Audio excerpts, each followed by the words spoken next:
પંચમહાલના શહેરમાં અષાઢી બીજને લઈને તાલુકામાં પ્રજાજનોમાં અનેરો આનંદ અને ઉત્સાહ જોવા મળ્યો, જ્યારે તાલુકાના ગ્રામ્ય વિસ્તારોમાં આ દિવસનું મહત્વ વધારે હોવાથી ધરતીપુત્રો ખેતીકામમાં જોતરાયા. તો આવો જોઈએ આ એક રિપોર્ટ.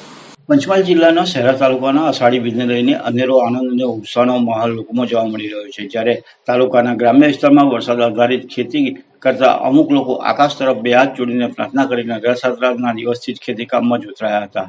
ખેડૂતો પોતાના ખેતરમાં બળદથી ખેડ કરવા સાથે પરિવારના સભ્યો પણ ખેતીકામમાં નજરે પડ્યા હતા. ખેતરમાં બળદ સાથે ખેડ કરતા જયંતિભાઈ તલારે જણાવ્યું હતું કે અષાઢી બીજના દિવસ પછી વરસાદ સારો થતો હોય છે અને વર્ષોથી આ રીતે અષાઢી બીજના દિવસથી ખેતીની શરૂઆત કરવામાં આવે છે અને ભગવાનની કૃપાથી ખેતી સારી થાય છે. વધતી જતી મોંઘવારી તેમજ ડીઝલના ભાવ પણ આસમાને હોવાથી ઘણા બધા ખેડૂતો ટ્રેક્ટરથી પોતાનું ખેતર નહીં ખેડીને વર્ષો જૂની પરંપરા મુજબ ખેતરમાં બળદથી ખેડ કરીને થોડા ઘણા રૂપિયા બચાવી રહ્યા છે.